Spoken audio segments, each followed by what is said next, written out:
آج ہم ایک اہم موضوع پر بات کر رہے ہیں۔ نیوز ویک، CNN، رائٹرز اور دوسرے ذرائع کی روشنی میں بھارت اور پاکستان کے درمیان جو حالیہ فضائی جھڑپ ہوئی، اس کا گہرائی سے جائزہ لیں گے۔ کچھ لوگ تو اسے دوسری جنگ عظیم کے بعد کی سب سے بڑی فضائی لڑائیوں میں شمار کر رہے ہیں۔ جی بالکل، یہ ایک غیر معمولی واقعہ تھا۔ تو ہمارا مقصد ہے کہ اس واقعے کی تفصیلات سمجھیں، اور یہ بھی کہ جدید فضائی جنگ کیسے بدل رہی ہے اور اس کے اثرات کیا ہو سکتے ہیں۔ یقیناً دیکھیں، پاکستانی سیکیورٹی ذرائع نے CNN کو جو بتایا وہ یہ کہ تقریباً 125 طیارے شامل تھے۔ 125 طیارے؟ جی، بھارتی اور پاکستانی دونوں طرف کے ملا کر۔ اور یہ کارروائی وہ کہتے ہیں 1 گھنٹے سے زیادہ جاری رہی۔ 1 گھنٹہ؟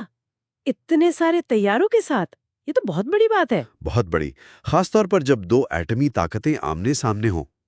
یہ اعداد و شمار ہی بہت کچھ بتاتے ہیں۔ بالکل، لیکن ان تفصیلات میں کچھ اختلاف بھی ہے۔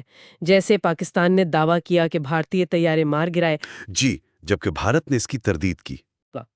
دیکھیں، یہ دعوے متضاد ہیں اور ان کی آزادانہ تصدیق ہمیشہ مشکل ہوتی ہے، لیکن ہاں، اگر پاکستانی دعوے سچ ثابت ہو جائیں تو تجزیہ کار جیسے والٹر لیڈوگ ہیں RUSI کے، جی سنا ہے ان کا نام۔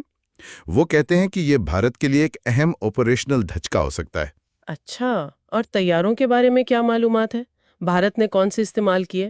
بھارت نے تو اپنے وہ جدید فرانسیسی ساختہ رافیل طیارے استعمال کیے۔ رافیل، جو ان کے سب سے جدید طیاروں میں سے ہیں۔ جی بالکل، ان کی فوجیہ کا آپ کہہ لیں کہ اہم ستون ہے۔ اور پاکستان کی طرف سے کیا ان کے بارے میں کچھ پتا چلا؟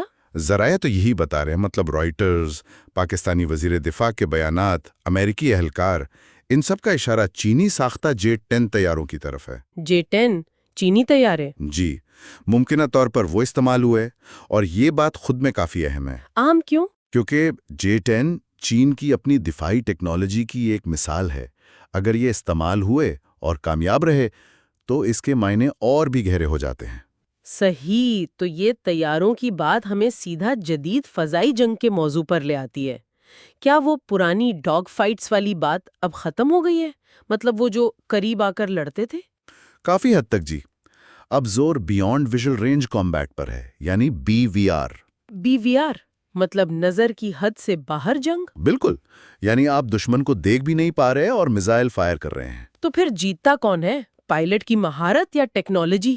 دیکھیں، آج کل میزائل ٹیکنالوجی، ریڈار سسٹم، سٹیلتھ یعنی ریڈار سے چھپنے کی صلاحیت، جدید ایویونکس، الیکٹرونک وارفیئر، یہ چیزیں زیادہ فیصلہ کن ہیں۔ اچھا، پائلٹ کی نظر اور طیارے کی پھرتی سے بھی زیادہ؟ جی، اہمیت تو ان کی بھی ہے، مگر BVR میں ٹیکنالوجی کا پڑھنا بھاری نظر آتا ہے۔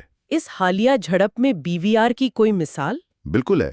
CNN اور لیڈویک کے مطابق اس جھڑپ میں 100 میل سے بھی زیادہ فاصلے سے میزائل داغے گئے۔ 100 میل؟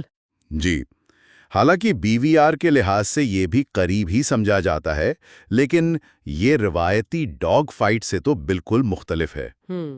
ایک اور دفاعی ادارے CSBA کے جان سٹیلنگ نے تو 2015 میں ہی لکھ دیا تھا کہ خلیجی جنگ میں بھی بہتر سینسرز اور ہتھیاروں نے قریبی لڑائی کو کم اہم بنا دیا تھا۔ لیکن کیا اس کا مطلب یہ ہے کہ پائلٹ کی مہارت اب بالکل غیر اہم ہو گئی ہے؟ انسانی عنصر کا کوئی کردار نہیں رہا؟ نہیں، ایسا نہیں ہے۔ یہ بہت اہم سوال ہے۔ ٹیکنالوجی یقیناً بہت آگے بڑھ گئی ہے، لیکن پائلٹ کی تربیت، اس کی حکمت عملی، دباؤ میں فیصلے کرنے کی صلاحیت، وہ اب بھی اہم ہے؟ جی وہ اب بھی انتہائی اہم ہے۔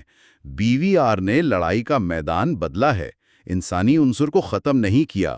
یوں سمجھیں کہ اب پائلٹ کو ٹیکنالوجی کو بہترین طریقے سے استعمال کرنا آنا چاہیے۔ صحیح۔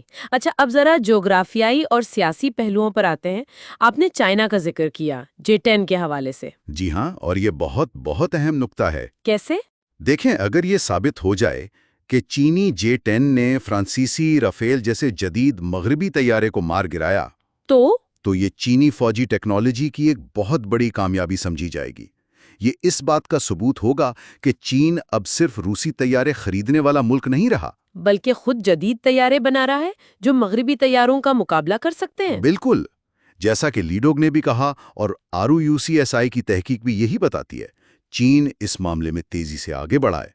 اگر J-10 واقعی کامیاب رہا تو یہ نہ صرف چینی ٹیکنالوجی کی تصدیق ہوگی بلکہ عالمی ہتھیاروں کی مارکیٹ اور طاقت کے توازن پر بھی اس کے گہرے اثرات ہوں گے۔ ظاہر ہے، پھر تو دنیا بھر کی نظریں اس پر ہوں گی۔ یقیناً، اسی لیے تو ڈگلس بیری جو ISS سے ہیں انہوں نے رائٹرز کو بتایا کہ امریکہ، چین، یورپی ممالک سبھی بہت غور سے دیکھ رہے ہیں کہ کون سے ہتھیار استعمال ہوئے، کیا حکمت عملی تھیں، نتائج کا نکلے، تاکہ وہ مستقبل کے لیے سبق سیکھ سکیں۔ جی، ہر کوئی جاننا چاہتا ہے کہ جدید فضائی جنگ اصل میں کیسی دکھتی ہے۔ اور اسی وجہ سے شاید بین الاقوامی سطح پر تحمل کی باتیں ہو رہی ہیں۔ بالکل، امریکہ، برطانیہ، چین، ترکی سبھی نے دونوں ممالک پر زور دیا ہے کہ وہ تحمل سے کام لیں اور سفارتکاری کا راستہ اختیار کریں۔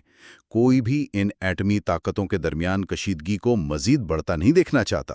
تو یہ صرف دو ملکوں کا معاملہ نہیں رہا۔ نہیں، بالکل نہیں، اس کے اثرات عالمی سطح پر ہیں۔ تو خلاصہ اگر کریں تو یہ فضائی جھڑپ اول تو اپنے ہجوم کی وجہ سے، یعنی 125 طیارے، جی، وہ غیر معمولی تھا۔ دوم، اس نے جدید BVR جنگی تکنیک کا ایک عملی مظاہرہ کیا۔ سوم، اس نے نئے طیاروں جیسے ریفیل اور ممکنہ طور پر J-10 کی کارکردگی کو ٹیسٹ کیا۔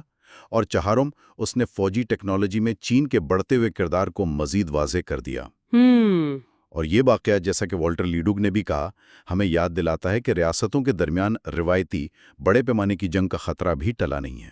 اور یہاں ایک اور بات سوچنے کی ہے، جیسے جیسے فضائی جنگ زیادہ ٹیکنالوجی پر منحصر ہوتی جا رہی ہے، جہاں دشمن نظروں سے اوجھل ہے، فیصلے سیکنڈوں میں کرنے ہیں، کیا اس سے غلط فہمی کا خطرہ بڑھ نہیں جاتا، خاص طور پر ایٹمی طاقتوں کے درمیان؟ کیا غیر ارادی طور پر کشیدگی خطرناک حد تک بڑھ جانے کے امکانات زیادہ نہیں ہو گئے؟ یہ ایک سوال ہے جس پر ہمیں آگے بھی غور کرتے رہنا ہوگا۔